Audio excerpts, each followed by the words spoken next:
ॐ श्री गणेशाय नमः। अथ श्री शिव अष्टोत्तर शतनाम स्तोत्र। शिवो महेश्वरः शम्भुः पिनाकी शशिशेखरः वामदेवो विरूपाक्षः कपर्दी नीललोहितः शङ्करः शूलपाणिश्च खट्वाङ्गी विष्णुवल्लभः शिपिविष्टोऽम्बिकानाथः श्रीकण्ठो भक्तवत्सलः भवः सर्वस्त्रिलोकेशः शितिकण्ठः शिवाप्रियः उग्रः कपाली कामारिः अन्धकासुरसूदनः गङ्गाधरो ललाटाक्षः कालकालः कृपानिधिः भीमः परशुहस्तश्च मृगपाणिर्जटाधरः कैलासवासी कवची कठोरस्त्रिपुरान्तकः वृषाङ्की वृषभारूढो भस्मोद्धूलितविग्रहः सामप्रियः स्वरमयस्त्रयीमूर्तिः अनीश्वरः सर्वज्ञः परमात्मा च सोमसूर्याग्निलोचनः हविर्यज्ञमयः सोमः पञ्चवक्त्रः सदाशिवः विश्वेश्वरो वीरभद्रो गणनाथः प्रजापतिः हिरण्यरेता दुर्धर्षो गिरीशो गिरिशोन्नघः भुजङ्गभूषणो भर्गो गिरिधन्वा गिरिप्रियः कृत्तिवासः पुरारातिर्भगवान् प्रमथाधिपः मृत्युञ्जयः सूक्ष्मतनुर्जगद्व्यापी जगद्गुरुः व्योमकेशो महासेनो जनकश्चारुविक्रमः रुद्रो भूतपतिः स्थाणुः अहिर्बुध्न्यो दिगम्बरः अष्टमूर्तिः अनेकात्मा सात्विकः शुद्धविग्रहः शाश्वतः खण्डपरशुः अजः पाशविमोचनः मृडः पशुपतिर्देवो महादेवोऽव्ययो हरिः पूषदन्तभिदव्यग्रो दक्षाध्वरहरो हरः भगनेत्रभिदव्यक्तः सहस्राक्षः सहस्रपात् अपवर्गप्रदोऽनन्तस्तारकः परमेश्वरः श्रीसाम्ब सदाशिवार्पणमस्तु। शिवो महेश्वरः शम्भुः पिनाकी शशिशेखरः वामदेवो विरूपाक्षः कपर्दी नीललोहितः शङ्करः शूलपाणिश्च खट्वाङ्गी विष्णुवल्लभः शिपिविष्टोऽम्बिकानाथः श्रीकण्ठो भक्तवत्सलः भवः सर्वस्त्रिलोकेशः शितिकण्ठः शिवाप्रियः उग्रः कपाली कामारिः अन्धकासुरसूदनः गङ्गाधरो ललाटाक्षः कालकालः कृपानिधिः भीमः परशुहस्तश्च मृगपाणिर्जटाधरः कैलासवासी कवची कठोरस्त्रिपुरान्तकः वृषाङ्की वृषभारूढो भस्मोद्धूलितविग्रहः सामप्रियः स्वरमयस्त्रयीमूर्तिः अनीश्वरः सर्वज्ञः परमात्मा च सोमसूर्याग्निलोचनः हविर्यज्ञमयः सोमः पञ्चवक्त्रः सदाशिवः विश्वेश्वरो वीरभद्रो गणनाथः प्रजापतिः हिरण्यरेता दुर्धर्षो गिरीशो गिरिशोन्नघः भुजङ्गभूषणो भर्गो गिरिधन्वा गिरिप्रियः कृत्तिवासः पुरारातिर्भगवान् प्रमथाधिपः मृत्युञ्जयः सूक्ष्मतनुर्जगद्व्यापी जगद्गुरुः व्योमकेशो महासेनो जनकश्चारुविक्रमः रुद्रो भूतपतिः स्थाणुः अहिर्बुध्न्यो दिगम्बरः अष्टमूर्तिः अनेकात्मा सात्विकः शुद्धविग्रहः शाश्वतः खण्डपरशुः अजः पाशविमोचनः मृडः पशुपतिर्देवो महादेवोऽव्ययो हरिः पूषदन्तभिदव्यग्रो दक्षाध्वरहरो हरः भगनेत्रभिदव्यक्तः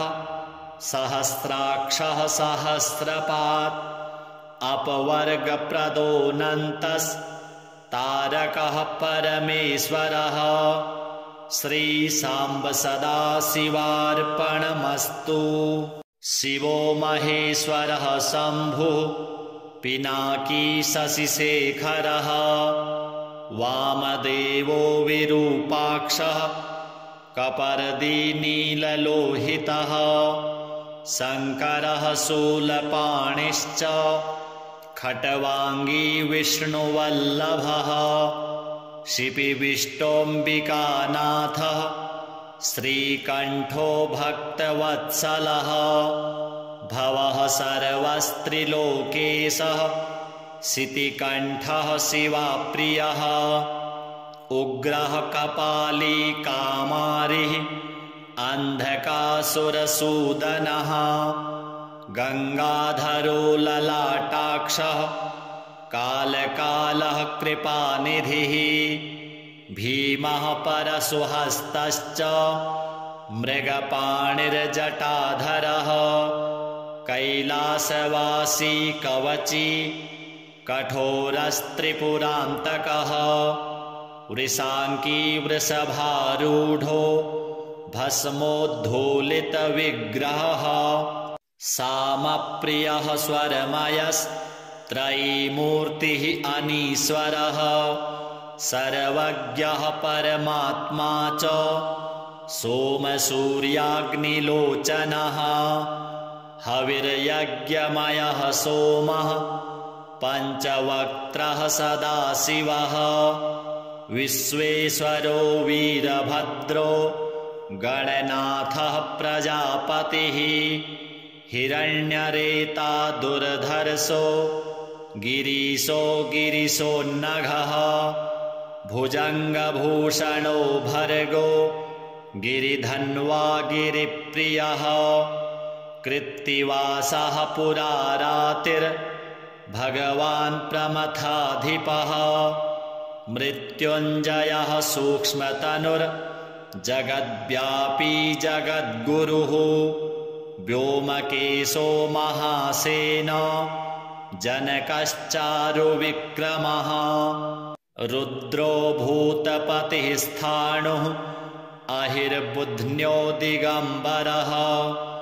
अष्टमूर्तिः अनेकात्मा सात्विकः शुद्धविग्रहः शाश्वतः खण्डपरशुः अजः पाशविमोचनः मृडः पशुपतिर्देवो महादेवोऽव्ययो हरिः पूषदन्तभिदव्यग्रो दक्षाध्वरहरो हरः भगनेत्रभिदव्यक्तः सहस्राक्षः सहस्रपात् अपवर्गप्रदोऽनन्तस् तारकः परमेश्वरः श्रीसाम्ब सदाशिवार्पणमस्तु। शिवो महेश्वरः शम्भुः पिनाकी शशिशेखरः वामदेवो विरूपाक्षः कपर्दी नीललोहितः शङ्करः शूलपाणिश्च खट्वाङ्गी विष्णुवल्लभः शिपिविष्टोऽम्बिकानाथः श्रीकण्ठो भक्तवत्सलः भवः सर्वस्त्रिलोकेशः शितिकण्ठः शिवाप्रियः उग्रः कपाली कामारिः अन्धकासुरसूदनः गङ्गाधरो ललाटाक्षः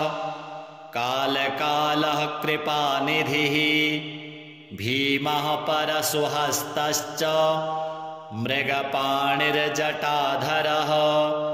कैलासवासी कवची कठोरस्त्रिपुरान्तकः वृषाङ्की वृषभारूढो भस्मोद्धूलितविग्रहः सामप्रियः स्वरमयस्त्रयीमूर्तिः अनीश्वरः सर्वज्ञः परमात्मा च सोमसूर्याग्निलोचनः हविर्यज्ञमयः सोमः पञ्चवक्त्रः सदाशिवः विश्वेश्वरो वीरभद्रो गणनाथः प्रजापतिः हिरण्यरेता दुर्धर्षो गिरीशो गिरिशोन्नघः भुजङ्गभूषणो भर्गो गिरिधन्वा गिरिप्रियः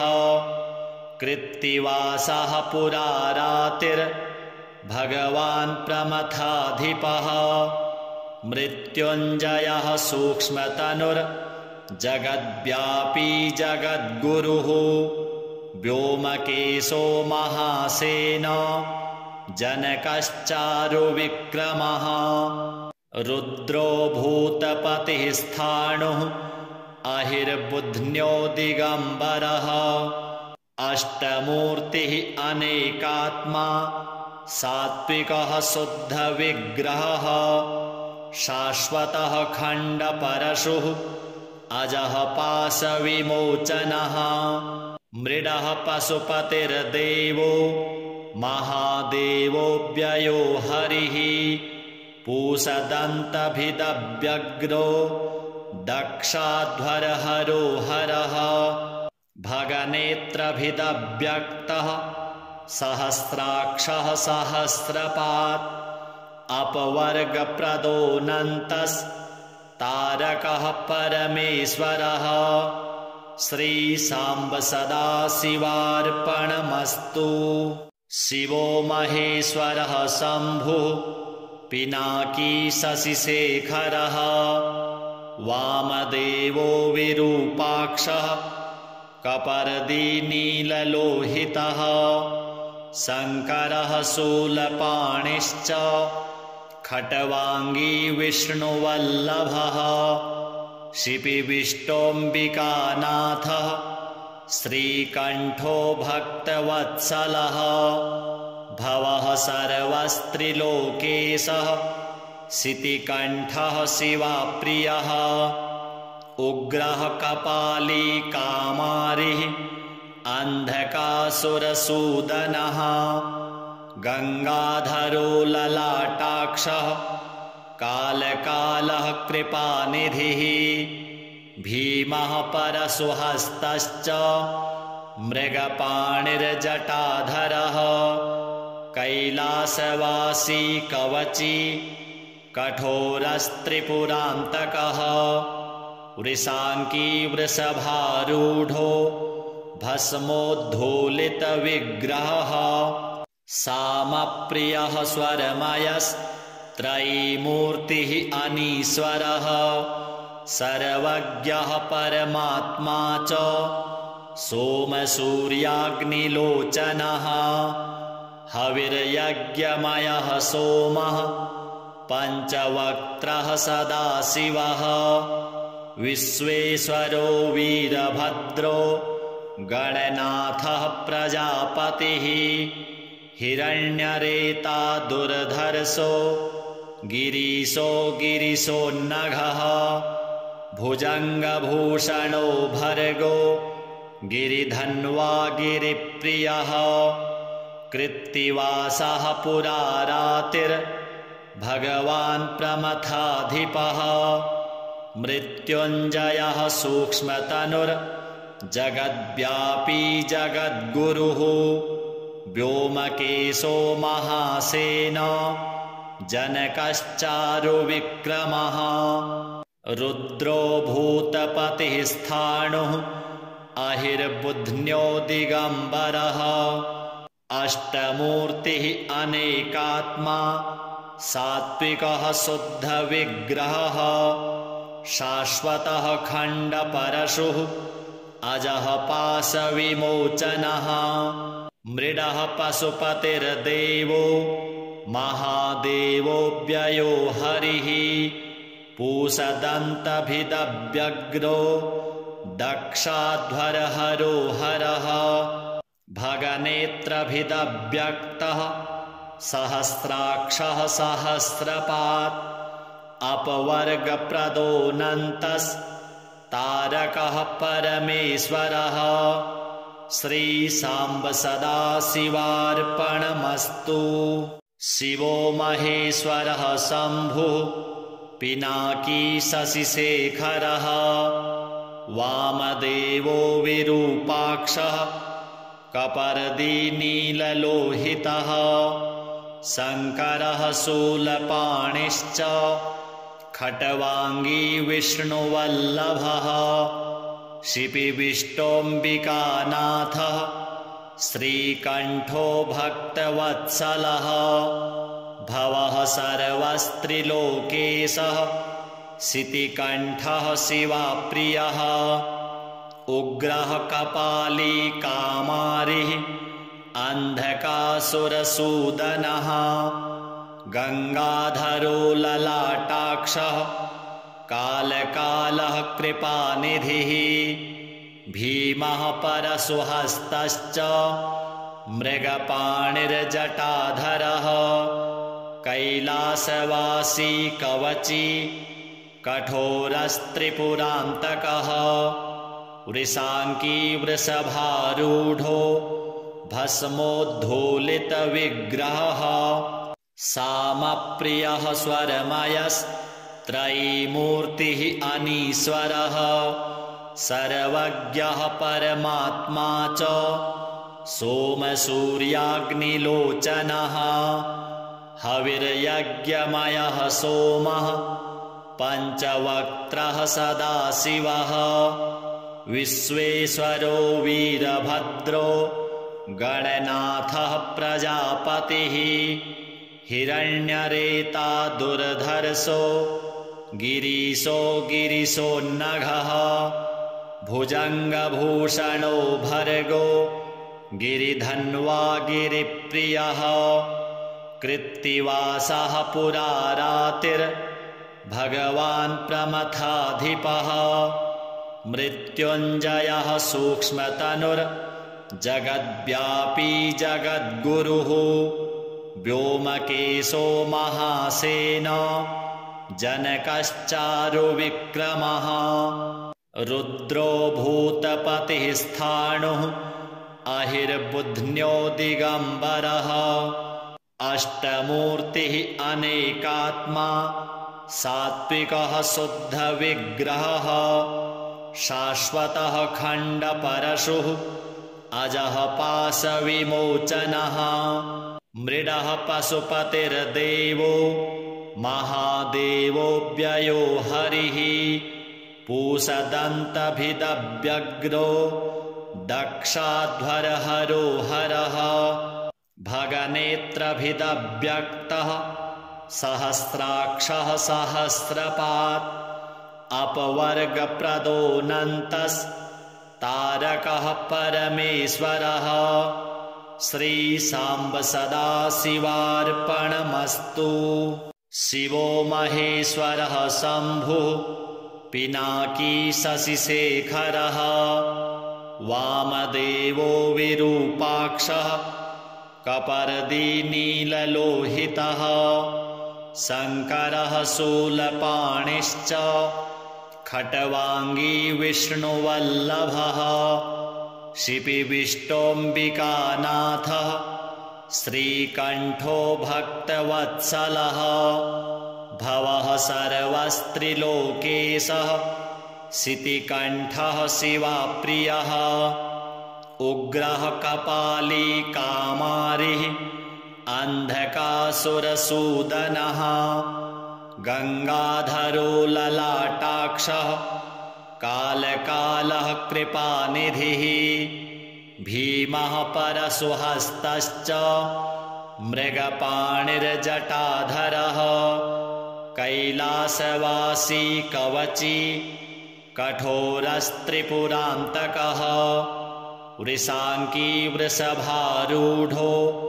भस्मोद्धूलितविग्रहः सामप्रियः स्वरमयस्त्रयीमूर्तिः अनीश्वरः सर्वज्ञः परमात्मा च सोमसूर्याग्निलोचनः हविर्यज्ञमयः सोमः पञ्चवक्त्रः सदाशिवः विश्वेश्वरो वीरभद्रो गणनाथः प्रजापतिः हिरण्यरेता दुर्धर्षो गिरीशो गिरिशोन्नघः भुजङ्गभूषणो भर्गो गिरिधन्वा गिरिप्रियः कृत्तिवासः पुरारातिर्भगवान् प्रमथाधिपः मृत्युञ्जयः सूक्ष्मतनुर्जगद्व्यापी जगद्गुरुः व्योमकेशो महासेनो जनकश्चारुविक्रमः रुद्रो भूतपतिः स्थाणुः अहिर्बुध्न्यो दिगम्बरः अष्टमूर्तिः अनेकात्मा सात्विकः शुद्धविग्रहः शाश्वतः खण्डपरशुः अजः पाशविमोचनः मृडः पशुपतिर्देवो महादेवोऽव्ययो हरिः पूषदन्तभिदव्यग्रो दक्षाध्वरहरो हरः भगनेत्रभिदव्यक्तः सहस्राक्षः सहस्रपात् अपवर्गप्रदोऽनन्तस्तारकः परमेश्वरः श्रीसाम्ब सदाशिवार्पणमस्तु। शिवो महेश्वरः शम्भुः पिनाकी शशिशेखरः वामदेवो विरूपाक्षः कपर्दी नीललोहितः शङ्करः शूलपाणिश्च खट्वाङ्गी विष्णुवल्लभः शिपिविष्टोऽम्बिकानाथः श्रीकण्ठो भक्तवत्सलः भवः सर्वस्त्रिलोकेशः शितिकण्ठः शिवाप्रियः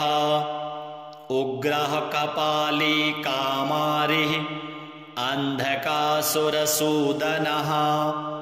गङ्गाधरो ललाटाक्षः कालकालः कृपानिधिः भीमः परशुहस्तश्च मृगपाणिर्जटाधरः कैलासवासी कवची कठोरस्त्रिपुरान्तकः वृषाङ्की वृषभारूढो भस्मोद्धूलितविग्रहः सामप्रियः स्वरमयस्त्रयीमूर्तिः अनीश्वरः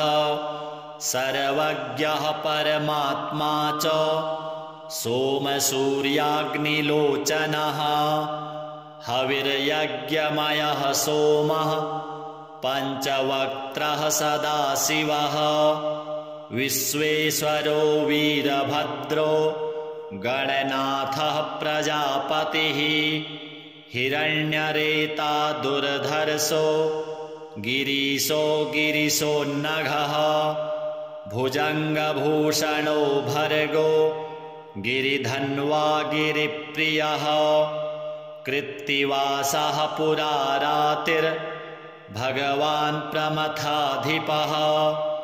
मृत्युञ्जयः सूक्ष्मतनुर्जगद्व्यापी जगद्गुरुः व्योमकेशो महासेनो जनकश्चारुविक्रमः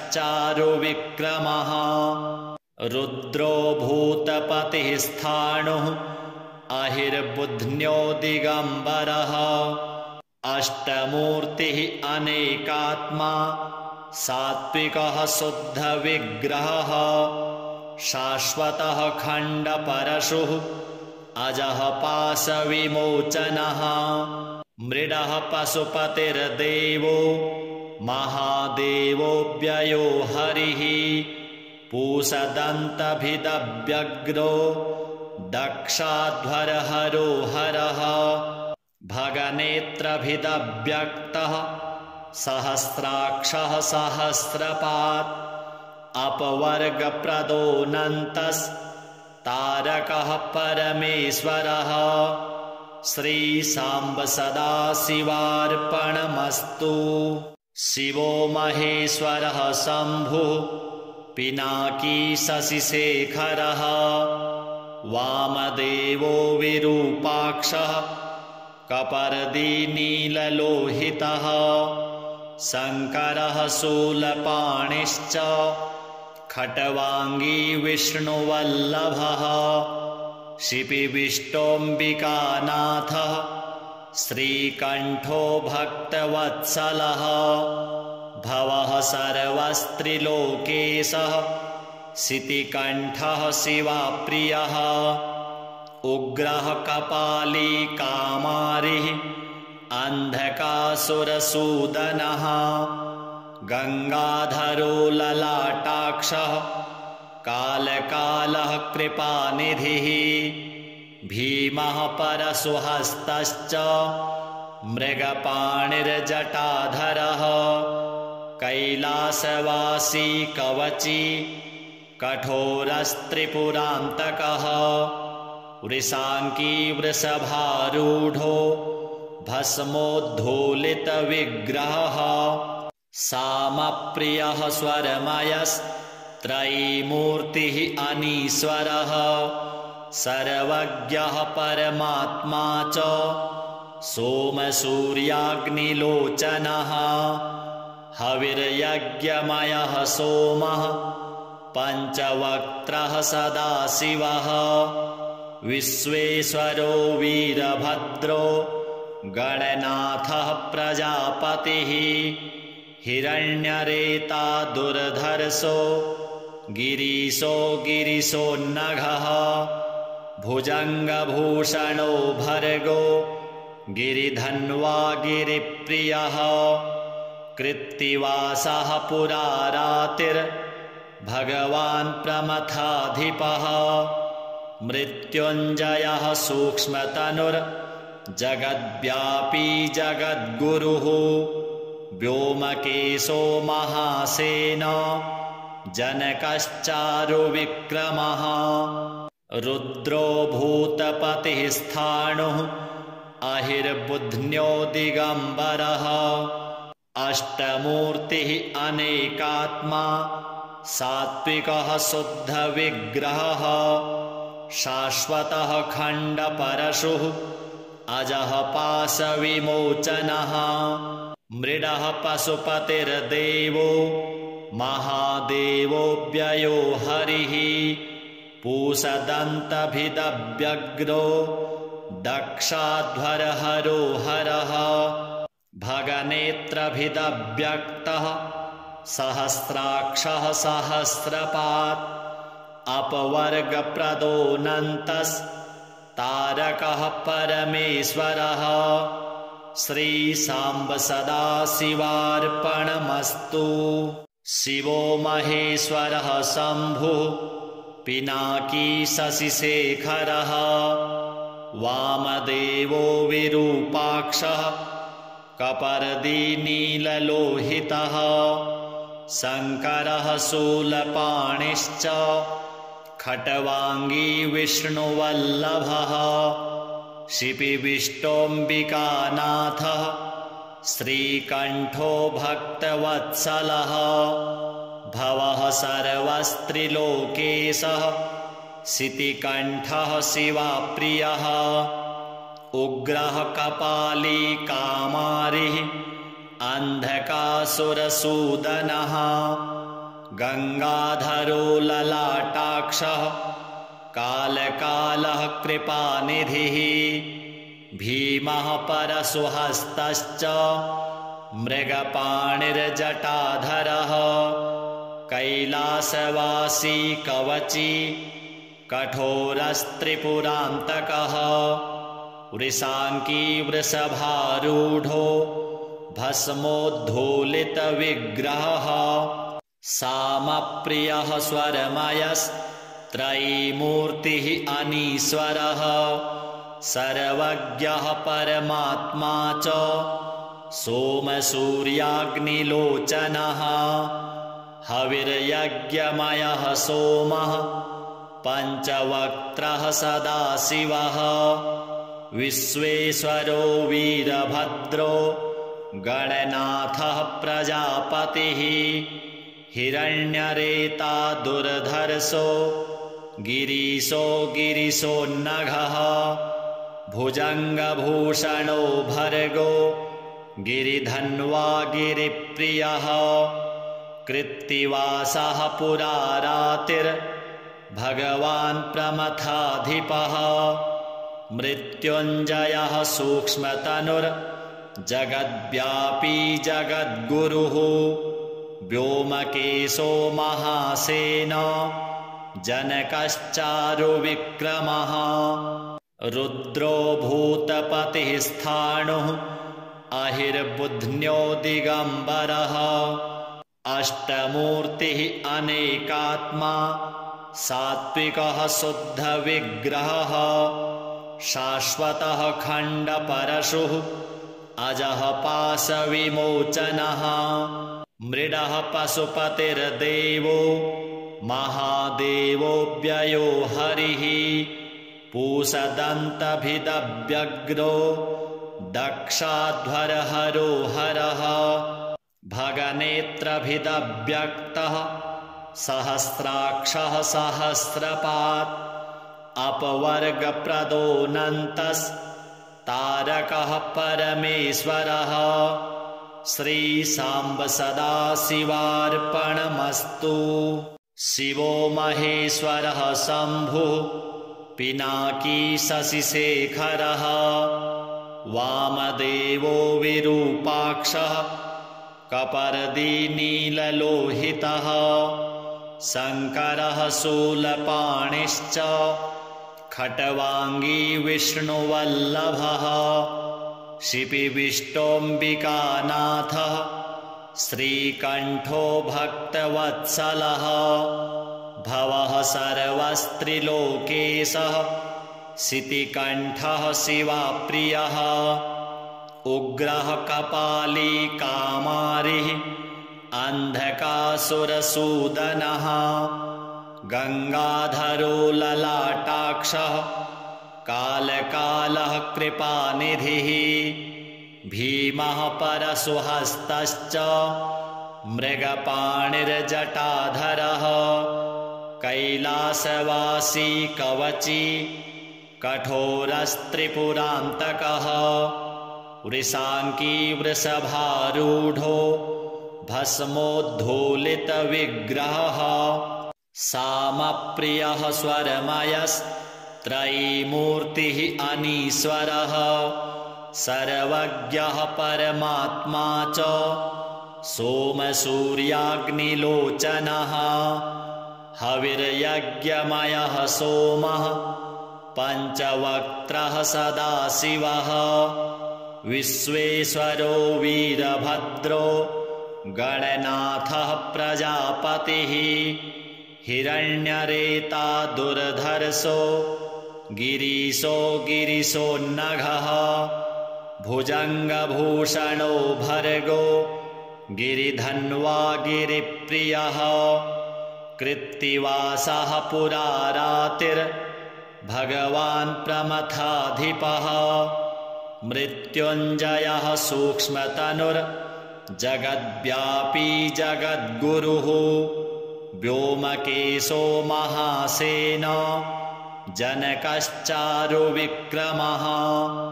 रुद्रो भूतपतिः स्थाणुः अहिर्बुध्न्यो दिगम्बरः अष्टमूर्तिः अनेकात्मा सात्विकः शुद्धविग्रहः शाश्वतः खण्डपरशुः अजः पाशविमोचनः मृडः पशुपतिर्देवो महादेवोऽव्ययो हरिः पूषदन्तभिदव्यग्रो दक्षाध्वरहरो हरः भगनेत्रभिदव्यक्तः सहस्राक्षः सहस्रपात् अपवर्गप्रदोऽनन्तस्तारकः परमेश्वरः श्रीसाम्ब सदाशिवार्पणमस्तु।